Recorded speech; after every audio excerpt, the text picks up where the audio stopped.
Hi, everybody. Matt Williams, San Francisco Giants third base coach, and I'm happy to be here today. 난 한국말로 할게. 한국말로.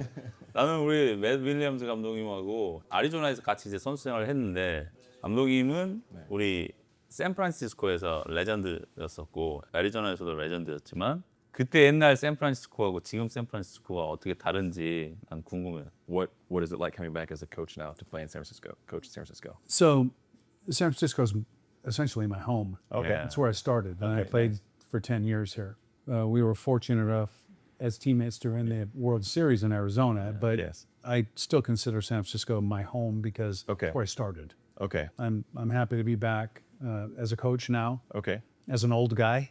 But it feels like it's comforting because it feels like home for me. So whenever you were a player and then now you're coaching, do you have like similar, like you show up to the baseball stadium like at a certain time, like you have like a routine as a coach as you did as a player, like what is it similar or is it a little bit different? As a coach, you're in charge of, as an infield coach anyway, I'm in charge of all the infielders. And so I have to get all my work done prior.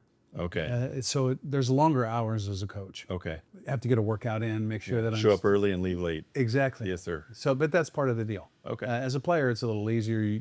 You come, you play, you go home, you look forward to the next day. Okay. But as a coach, it's a little bit different. So our days are 11, 12 hours at least. Yes, sir. But as I always like to say, it beats working.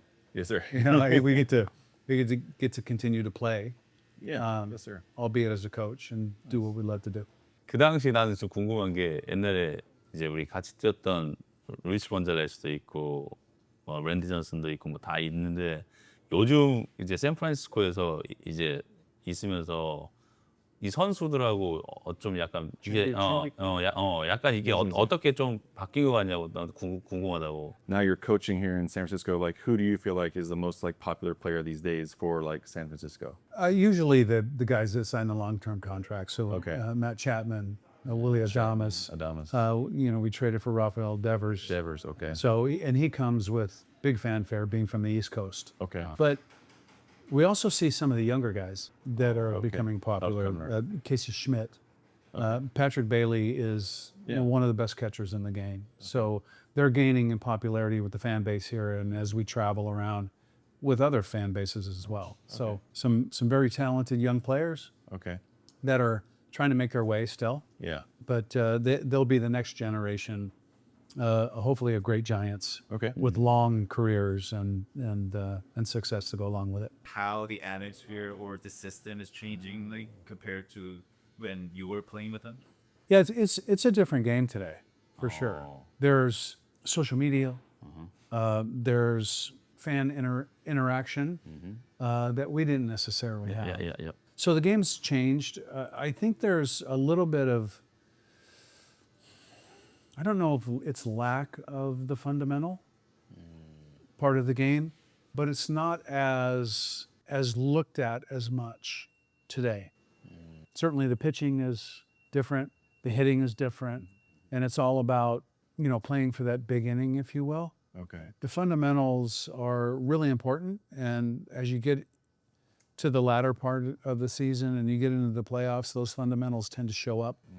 So we try to concentrate on that and making sure that we're doing things properly to have sustained, long-standing success.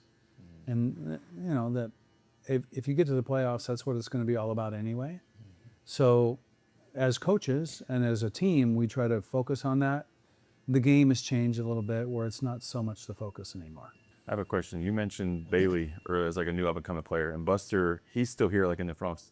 How much interaction do they have together? Like how much does Buster get to help him like behind the plate and stuff like that? Yeah, I mean, Bob's a former catcher too, all-star catcher. So they're really focused on that discipline. Okay. And Patrick he's got great resources here. Yes, he does.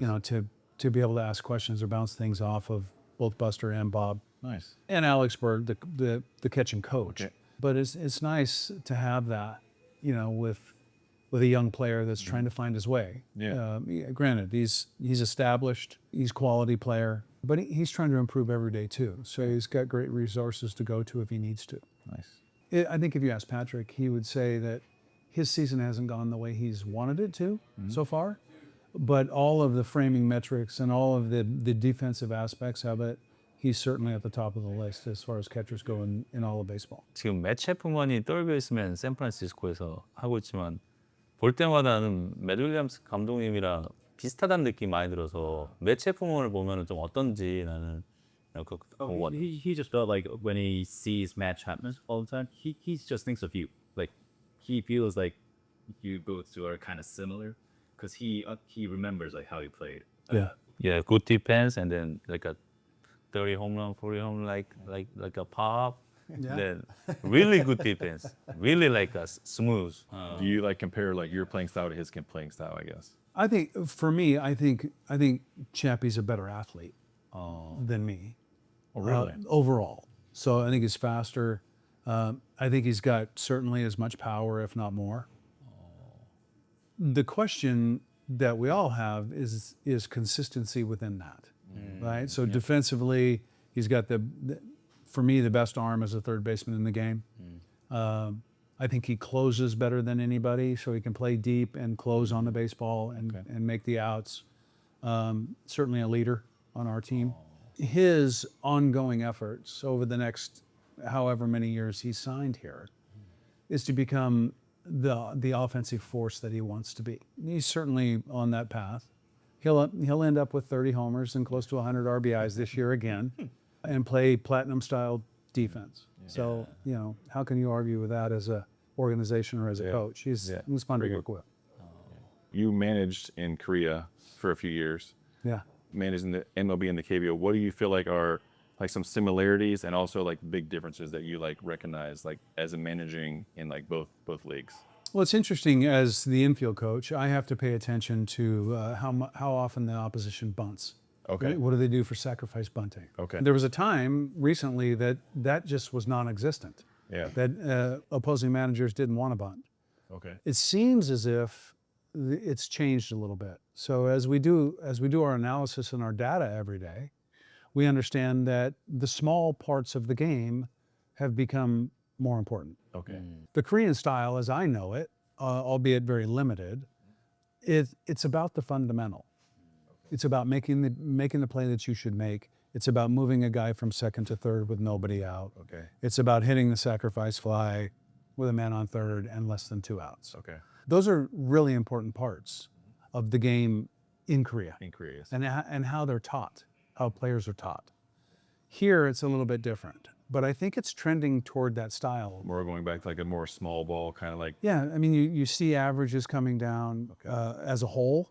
I saw a stat today in 1986, every team, as a team, hit 255. As a It was a team. As a team. Today, there are 5 teams that hit 255 as a team.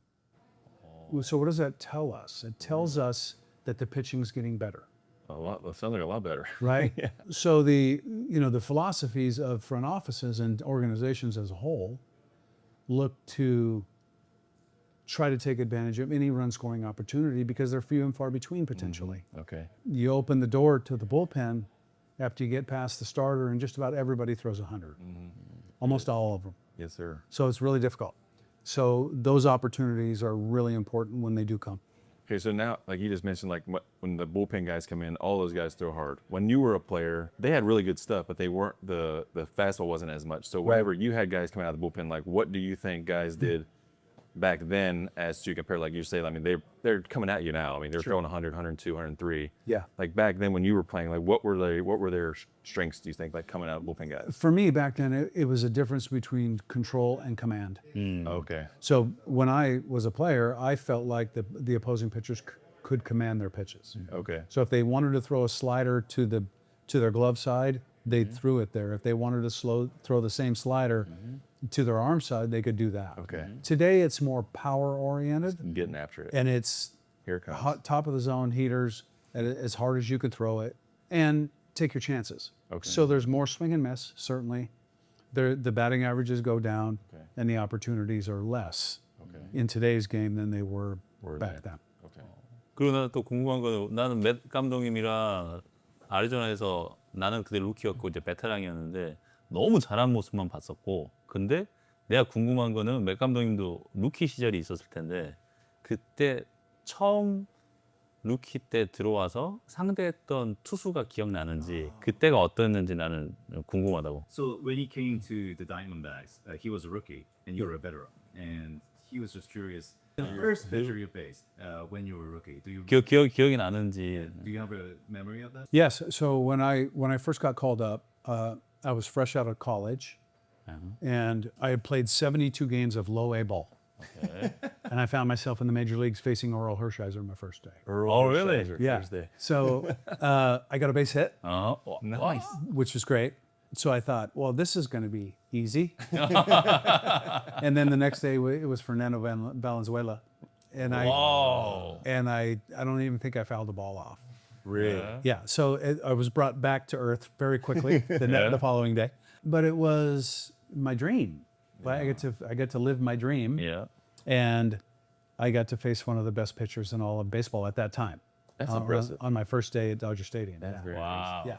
아니 그 공 갖고 있는지 궁금하네. Do you have that baseball? I do. Really? I do. Yeah. Yeah. So my first time up, I hit a line drive to third base for an out. Uh-huh.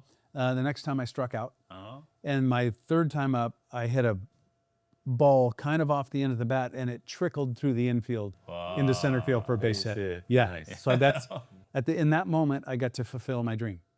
I always dreamed of making it to the major leagues. I never imagined I would. Yeah, after 39 years, I would still be here. Uh-huh. But I got to fulfill my dream that particular day. Yeah. Yeah. Oh, I see. Then what was your kind of like some rather vivid memories of BK when you were in D-backs? Yes, there are a number of them. But the first day of spring training, when he got to throw his first live batting practice, we had a bunch of older guys. Yeah. Right? We had a bunch of mid-30s players. Yeah. None of them wanted to face him. Really? Nobody wanted live BP? Nobody. Because so they make these groups, right? Okay, you're going to face this guy, that guy for live batting practice, and generally, the first day of live batting practice for a hitter, it's about tracking the baseball. There's not a whole lot of swinging going on. I can remember none of the players wanted to even participate. Because you can imagine, Tyler Rogers, right? We know Tyler Rogers. He throws from down here, and it's 85. Imagine 96 Coming from there. from there. Yeah. And the at bat against Mike Piazza. Oh, Shea Stadium. Yeah. That was the defining early moment No, yeah. for BK. Being thrust into that situation against one of the better hitters in all of baseball. Remember when Bobby Valentine came out? Yeah. Yes. So Bobby Valentine came out and stood next by the plate when he was warming up. Really? Yes, in an effort to rattle. Yeah. And then he threw him 3 straight pitches and struck him out. Yeah. By far the nastiest reliever I've ever witnessed. 너무 과찬인데 아예. Just talking a little more about the fact that you had experience in KBO. Yes. And now you're coaching a Korean player in your Yes. studies. So how they were like, and some of the pros and cons, maybe like In your perspective? Fortunate enough to coach Hassan Kim in San Diego Yep. and now Jung-hoo, and understanding the challenges that they face. First and foremost, understanding the opposing pitchers, understanding the league, having it be a very new experience for them being over here. I always reference BK because these days everybody has an interpreter or somebody that they can hang with that they know. Yeah. He came to the U.S. with no That's interpreter. he's mentioned that before. He said that was like a really big hurdle for him. to It's overcome. hard. Yeah. So today's player has it a lot easier than he did. More resources they can lean back on. They Sure. can get help. The team engages with them with their interpreters. We have Korean food in the clubhouse, which helps, right? On the other hand, have been on the other side of that coin, being the foreigner Going to Korea. to Korea. okay. So I understand that. I understand the challenges.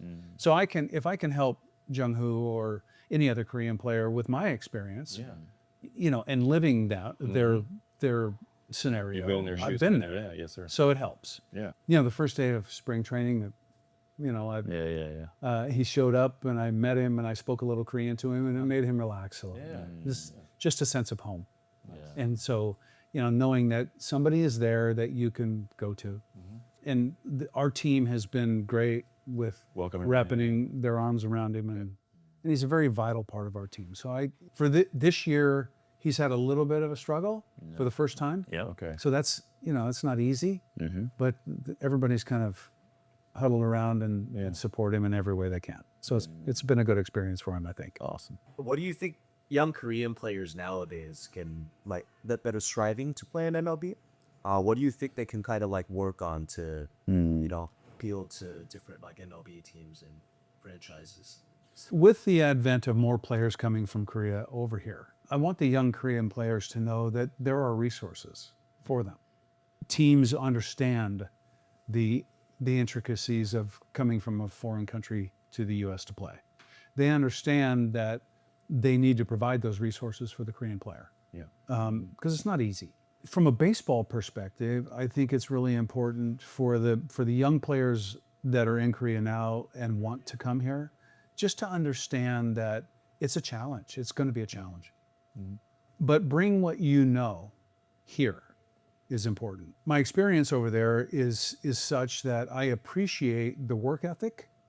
I appreciate the fundamental discipline that they adhere to every single day, and the want and need to be as good as they can possibly be. If they bring that with them, then they can have success here. We've seen it. We've seen a number of Korean players come here and have great success. And what it takes is that discipline and that everyday want to be as good as they can possibly be. And the teams will help them become that. There's a lot of resources for them now. 기아에 한국에서 매니지먼트 하셨는데 그때 메이저리그 데리고 오고 싶었던 선수가 있는지 나도 궁금해. Was there any player that you wanted to bring to MLB when you were managing the Kia Tigers? Yeah, KBO. Any player? There was a number of them. Yeah, I mean, so, I understand the difficulties in doing so, but it just turns out that two of the players that played for Kium, I actually got to coach here after playing against them. 해성, Yeah, and Jung-hoo. 정후. Yeah. So there's opportunity for all those guys to come here. Again, there's rules and regulations that they have to adhere to first and foremost over there. However, the world is open to them now, which is a great thing. And that should be comforting for a young player and provide opportunity and the dream for young Korean players to come here and play. And the success is there. They can have success here, which is positive for everybody over there. 나 그럼 또 궁금한 거 있는데 맥 감독님은 옛날에 선수 생활 때 루틴이 궁금하거든. 루틴이 있으셨는데. Routines for the game when you're playing? Yeah, superstitions or routines. Yeah. I didn't eat the same thing every day, like some players do. But I also lockered next to Jay Bell. Really? So Jay, remember Jay? Yeah. So it's one of his superstitions, but it really affected me. So Jay refused. That's back in the day when we had to wear stirrup socks. Remember having to wear the stirrups? Yeah. And you had to show the A on your uniform? Yeah. So Jay refused to wash his stirrup socks. He wouldn't wash his socks. He wouldn't his undersocks, his sanitaries, he would wash, but the stirrups He wouldn't wash. and they smelled so bad. So much, and I would lock it right next to him. So I had to smell that every single day, but he refused because it was his good luck charm. So would he wash after a bad game or something? No. That's the whole season. The whole season. The whole season didn't wash The whole entire season. It had that ring that was at the top of the shoe that was covered in dirt and sweat and pine tar and chalk, and he would hang them in his locker. And it seemed as if he would hang them On as himself? close to my side as he possibly could, just because, right? We asked him to wash his socks numerous times, and he refused to do so. Didn't do it. So that's his. Mine, if I had a good game, I wouldn't necessarily get up the next day and say, I have to eat the same thing. But I always kind of took the same route to the ballpark that day. And if it was bad on the other side, I would change my route.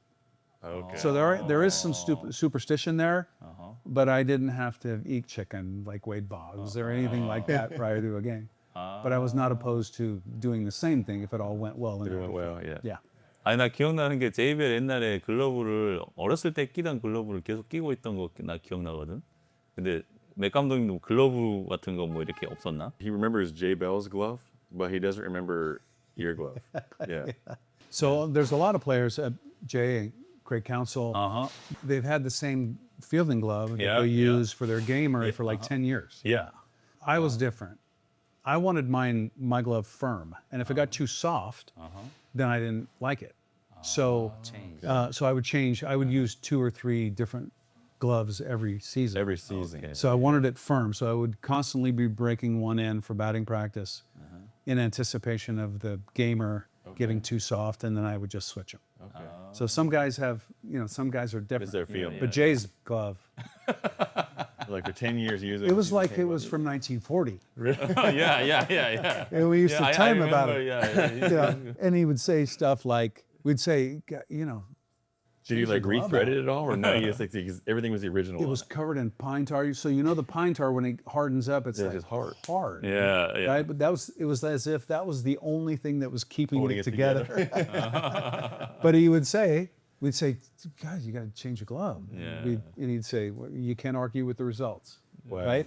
It goes in, it gets caught, and I throw it to first base, and that's all you guys need to worry about. That's right. That's true. To each his own. Yeah, that's true. Yes, sir. Well, awesome. Thank you very much for taking your time out of your day. to see We really appreciate it. Yes, sir. Thank you very much. Sir. The best hamburger I've ever had.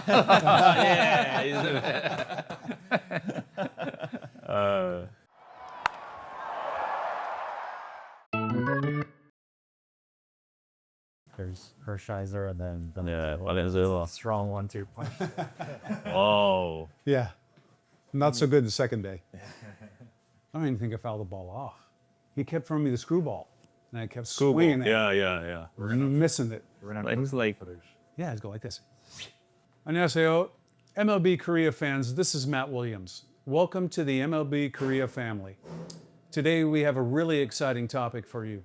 Follow MLB Korea and discover even more exciting content. That was getting a second one. Yeah.